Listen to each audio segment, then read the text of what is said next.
Hello everyone, this is Qasim Qureshi and today I am back with a video on environment management topic. Our today's topic is conservation of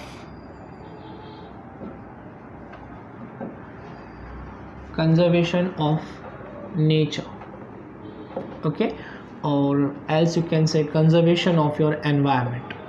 That's what the topic is in the textbook. Okay, so how you're going to conserve your environment, basically that topic we will be discussing. Before we go into the detail of that topic, let us understand the meaning of conservation.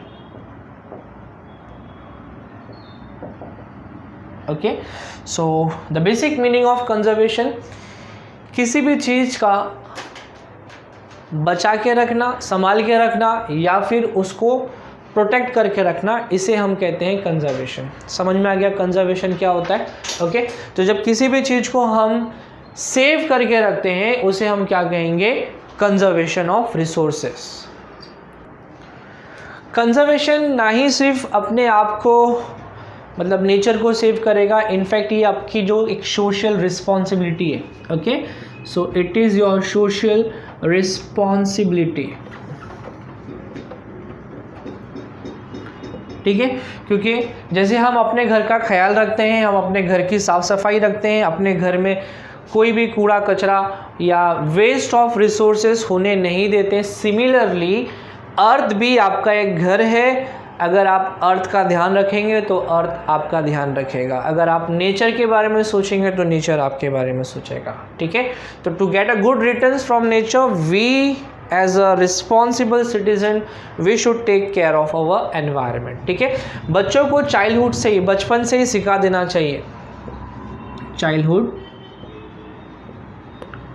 इनको सिखा देना चाहिए कि environment क्या होता है और किस तरीके से इसको प्रोटेक्ट किया जाता है, ताकि बचपन से ही बच्चों के दिमाग में वो फिट हो जाए। छोटे बच्चे एकदम कोरे कागज़ की तरह होते हैं, वो टाइम पे आपने जो उनके दिमाग में फिट कर दिया, बच्चों के अंदर वही आदत होती है। ओके, सो इसलिए हमको कंजर्वेशन स्टडी करना है। आप तो बड़े हो गए, लेकिन फिर भी आपसे जो छोटे घर में होंगे या आपके आसपास, आप उनके दिमाग में फिट कर दीजिए कि हमको सोशल रिस्पॉन्सिबिलिटीज़ कैसे लेनी चाहिए with respect to your earth. Okay, तो अर्थ का कंजर्वेशन करना है, अर्थ पे जो वाटर है उसका आपको कंजर्वेशन करना है, उसके साथ ही साथ सॉइल है, एयर है, इन सारी चीज़ों को आपको महफूज रखना है, सेफ रखना है, प्रोटेक्ट करना है। That's called conservation. कंजर्वेशन नहीं करेंगे, ऐसे ही बस क्वालिटी को ख़राब करते जा रहे हो या फिर यूज़ करते जा रहे हो, तो आने वाले जनरेशन में हो सकता है कि वो चीज़ अवेलेबल ना हो। ओके, तो ये हमारी एक सोशल रिस्पॉन्सिबिलिटी है कि हम नेचर का ध्यान रखें।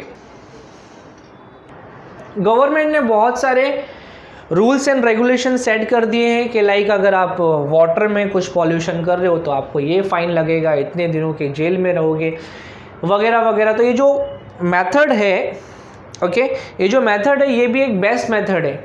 इस मेथड की हेल्प से हम लोग नेचर को सेव कर सकते हैं up to a certain extent. Okay, तो बड़ी बड़ी कंपनीज जो होती हैं, फैक्ट्रीज होती है जहाँ पे ये सारी चीज़ें आई मीन पॉल्यूशन और पॉल्यूटेंट्स जहाँ से रिलीज़ होता है, इन सारी फैक्ट्रीज़ के पास एक परमिट होता है कि इतना ही परमिसेबल अमाउंट का पॉल्यूटेंट्स आप रिलीज़ कर सकते हो। इसके बियॉन्ड अगर आप रिलीज़ करोगे तो आपको इतना जुर्माना या इतना फ़ाइन लग सकता है, ठीक है। तो ये एक बात हो गई। अब कभी कभी एक और चीज़ बता देता हूँ, एनवायरनमेंट के अंदर बहुत सारी पोस्ट होती हैं, ऑफिसर्स होते हैं, उनके अंदर ऑफिसर्स होते हैं। ओके, लाइक कहीं भी किसी भी ऑफिस कंपनीज़ के अंदर रेड पड़ती है ना कि भाई कितना आप पॉल्यूटेंट्स निकाल रहे हो। ओके, तो इसके लिए एक अलग से डिपार्टमेंट गवर्नमेंट ने रखा है कि कभी भी जाके वो ढूंढ सकते हैं, फाइंड आउट कर सकते हैं कि आपको जो permissible amount of pollutants release करने के लिए कहा गया था, क्या आप उससे ज़्यादा तो रिलीज़ नहीं कर रहे हो? अगर उससे ज़्यादा रिलीज़ करेंगे तो आपको फाइन पे करना पड़ेगा, ठीक है। तो बेटा ये हो गया आपका कंजर्वेशन ऑफ एनवायरनमेंट, ठीक है। इसके बाद में हम स्टडी करेंगे फैक्टर्स अफेक्टिंग एनवायरनमेंट, ठीक है। क्या स्टडी करेंगे हम? Factors affecting environment. आपके एनवायरनमेंट को कौन कौन से फैक्टर्स हैं जो अफेक्ट करते हैं।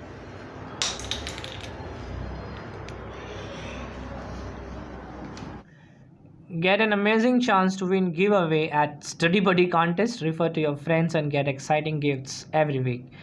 हेलो स्टूडेंट्स, मैं लाया हूँ आपके लिए और आपके दोस्तों के लिए एक बहुत ही खास खबर। मैं और आपके फेवरेट टीचर्स लेके आ रहे हैं एक अमेजिंग गिव अवे स्टडी बडी कॉन्टेस्ट, जहाँ पर आप और आपके सारे फ्रेंड्स एक साथ तैयारी कर सकते हैं। जी हाँ दोस्तों, नून लेके आया है स्टडी बडी कॉन्टेस्ट, जहाँ पर आप आपके सभी दोस्त एक साथ पढ़ाई कर सकते हैं। आपको सिर्फ अपने दोस्तों के साथ आपका यूनिक लिंक शेयर करना है, जिससे वो नून के क्लासेस अटेंड कर सकते हैं। अब खास खबर की बारी, हम हर हफ्ते एक गिव अवे करने वाले हैं, जिसमें आप जीत सकते हैं बहुत सारे प्राइजेस। अपने दोस्तों को क्लास ज्वाइन कराएं और पाएँ मौका बहुत सारे प्राइजेस जीतने का, जैसे वन ऑफ द सेशन आपका फेवरेट टीचर्स के साथ एयरपोड्स, आपके चॉइस की बुक्स और भी बहुत सारे नून गुडीज़। और सिर्फ यही नहीं, हमारे पास एक मेगा प्राइज़ जो एक बहुत बड़ा सा सरप्राइज़ होगा बच्चों के लिए। सो इस हफ्ते आप देख सकते हो कार्तिक, अमन, अनुराधा ने जीता है कूल गिफ्ट जैसे एयरपोड्स, बुक्स, देन नून गुडीज़। अब लेट्स सी आप में से कौन जीतता है। ओके, चलिए तो बता देता हूँ आपको आपके फ्रेंड्स को आप कैसे इनवाइट करोगे। तो पहला स्टेप है, आप अपने नून ऐप को खोलिए, ओपन करिए। नून ऐप ओपन करने के बाद में लेफ़्ट हैंड साइड में टॉप कॉर्नर पे आपको आपके फ़ोटोग्राफ का आइकन मिलेगा, जिसको सिलेक्ट करने के बाद में एक ड्रॉप डाउन मेनू ओपन होगा। ड्रॉप डाउन मेनू से आप अपने फेवरेट टीचर का ग्रुप सिलेक्ट करिए। फेवरेट टीचर का ग्रुप सिलेक्ट करने के बाद में वहाँ पे एक लिंक कॉपी करने का ऑप्शन आएगा। वहाँ से आप लिंक को कॉपी कर सकते हो और लिंक कॉपी करने के बाद में आप अपने मन चाहे प्लेटफॉर्म पे, सोशल प्लेटफॉर्म पे उस लिंक को शेयर कर सकते हो, ताकि मैक्सिमम बच्चे, आपके फ्रेंड्स ज़्यादा से ज़्यादा इस लिंक के थ्रू वहाँ पे ज्वाइन हो सके। सो देर किस बात की, तुरंत इस प्रोसेस को कंप्लीट करें और आपके फ्रेंड्स को जोड़िए। और अगर आप नून स्टूडेंट नहीं हैं तो अभी डिस्क्रिप्शन में दिए हुए लिंक से डाउनलोड करें नून ऐप और इस कॉन्टेस्ट में हिस्सा लें। तो देर किस बात की, अपने दोस्तों को लाएं और पढ़ना शुरू करें एक साथ, वो भी नून ऐप पे, जो इंडिया का first social e learning platform है। थैंक यू स्टूडेंट, भूलिएगा नहीं, everyday evening 9 to 10 my class on Noon app, वो भी फ्री ऑफ कॉस्ट, कोई चार्जेस नहीं, नो हिडन चार्जेस, और साथ ही साथ best notes will be provided.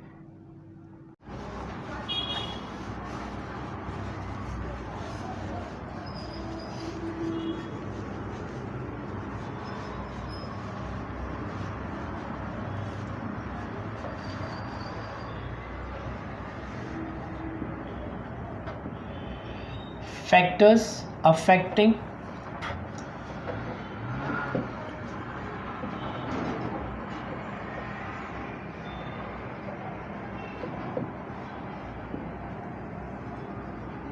Okay तो जैसे आपने डिज़ास्टर कभी स्टडी किया होगा कि डिज़ास्टर, तबाही जिसको बोलते हैं, एक होता है नेचुरल, एक होता है आर्टिफिशियल। तो वैसे ही यहाँ पे जो एनवायरनमेंट को अफेक्ट करने की जो चीज़ें हैं, उनको मैं दो अलग अलग पार्ट में स्प्लिट कर सकता हूँ।